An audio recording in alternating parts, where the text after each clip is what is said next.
যাদের নামের প্রথম অক্ষর দন্তেস্ব তালিবস্য বা ইংরেজির এস অক্ষর দিয়ে শুরু, মাঘ মাসটি তাদের কেমন যাবে, অর্থাৎ মাঘ মাসের ভাগ্যফল। আজকের ভিডিওতে আমি সম্পূর্ণ মাঘ মাসের ভাগ্যফল আপনাদের জানাতে চলেছি। তবে তার আগে আপনাদের কাছে অনুরোধ, যারা বার্ষিক ভাগ্যফল এখনও দেখেননি তারা ভিডিওর আই বাটনে ক্লিক করে বা ভিডিওর অন্যান্য ভিডিওগুলিকে দেখে এই চ্যানেলের অবশ্যই বার্ষিক ভাগ্যফলটিও আপনার দেখে নেবেন। আর যদি আপনার প্রিয়জনের নামের অক্ষর এস দিয়ে শুরু হয়, নিচের কমেন্ট সেকশনে লিখতে ভুলবেন না। নমস্কার বন্ধুরা, স্বাগত জানাচ্ছি আমাদের অমৃতবাণী ইউটিউব চ্যানেলে। যারা প্রথমবারের জন্য আমাদের চ্যানেলের ভিডিও দেখছেন তাদের কাছে অনুরোধ রইল, ভিডিওটিকে শেষ পর্যন্ত দেখতে থাকুন।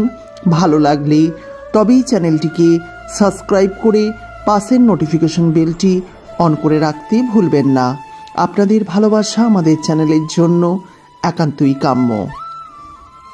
প্রিয় বন্ধুরা, আপনারা তো প্রত্যেকেই কম বেশি জানেন যে 2024 সালটি এস নামের জাতক জাতিকাদের জন্য কেমন যাবে। তবে যদি মাস অনুযায়ী ভাগ্যফল বলা হয়, প্রত্যেকটি মাসেই মানুষের ভালো খারাপ সব কিছুই মিলিয়ে মিশিয়ে থাকে। সেই হিসেব যদি দেখা হয়, সেক্ষেত্রে 2024 সাল এই জানুয়ারি মাসের 16 তারিখ থেকে শুরু হচ্ছে মাঘ মাস। তাই এই মাসের ভাগ্যফলটি আপনাদের জন্য অত্যন্তই গুরুত্বপূর্ণ। বলে রাখি, এক্ষেত্রে আর্থিক ভাগ্য কেমন হবে, দাম্পত্য জীবন কেমন যাবে, শারীরিক দিক কেমন যাবে এবং আপনাদের যে বয়োজ্যেষ্ঠরা রয়েছেন তাদেরই জীবনের সঙ্গে আপনাদের যে সম্পর্ক তাই বা কেমন হবে, এই সব কিছু কিন্তু আমি এই ভিডিওতে জানাতে চলেছি। প্রথমেই আমরা প্রত্যেকেই যে বিষয়টি নিয়ে সব থেকে চিন্তা করি সেটি হলো যে আর্থিক ভাগ্য কেমন হবে। কারণ অর্থনৈতিক দিক আমাদের অবশ্যই খেয়াল রাখা উচিত। তাই আমি বলবো, এই মাসে আর্থিক ভাগ্য খুলবে, তবে একটু ধীরে ধীরে, অর্থাৎ ধীরে ধীরে আপনার আর্থিক উন্নতি হবে। এমনটাই নয় এক চান্সেই আপনি বিশাল কিছু পেয়ে যাবেন। দয়া করে তেমন কিছু আশা করবেন না, একটু ধৈর্য ধরবেন, আপনার আর্থিক ভাগ্য ধীরে ধীরে চেঞ্জ হবে।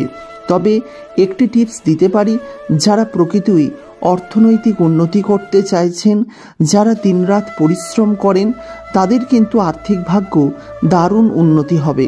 কিন্তু যারা কুঁড়ে, তারা সেইভাবে আর্থিক উন্নতি পাবেন না এই মাসে, এটি মনে রাখবেন।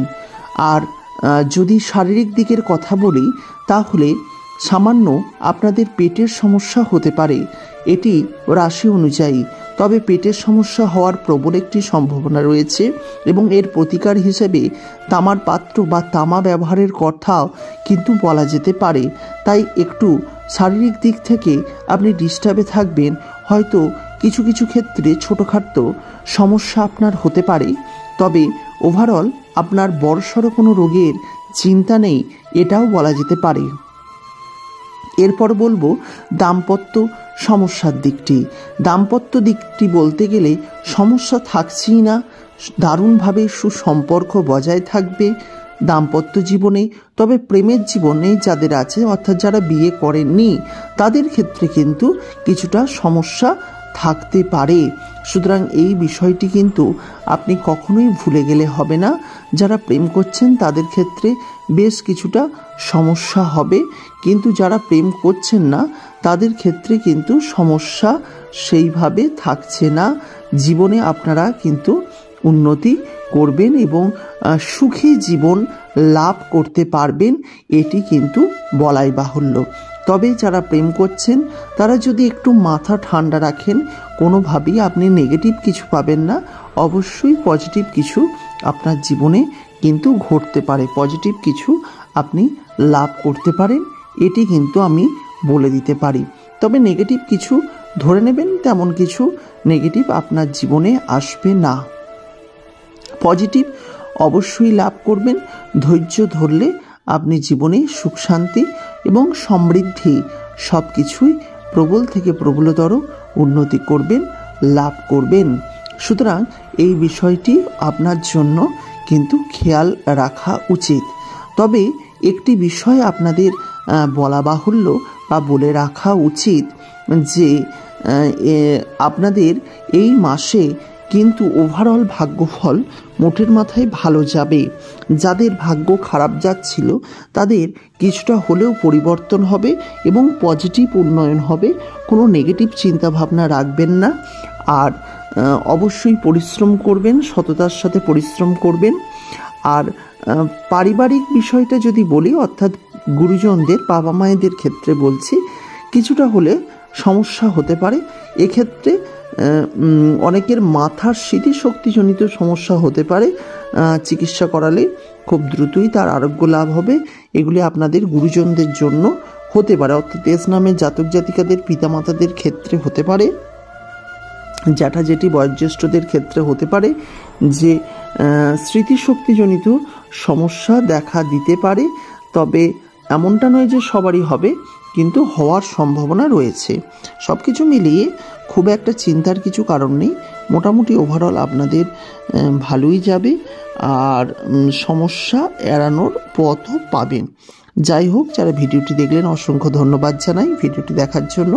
পরবর্তীকালে ভিডিও দেখার জন্য অবশ্যই আমাদের চ্যানেলটিকে সাবস্ক্রাইব করে পাশের নোটিফিকেশন বেলটি অন করে রাখবেন। আজকের মতো বিদায় নিচ্ছি। ভালো থাকবেন, সুস্থ থাকবেন এবং আপনার পরিবারের প্রত্যেকটি মানুষকে ভালো রাখবেন, এই কামনা করি। দেখা হচ্ছে নতুন কোনো ভিডিওতে। ততক্ষণ পর্যন্ত সঙ্গে থাকুন, দেখতে থাকুন অমৃত বাণী ইউটিউব চ্যানেল। নমস্কার।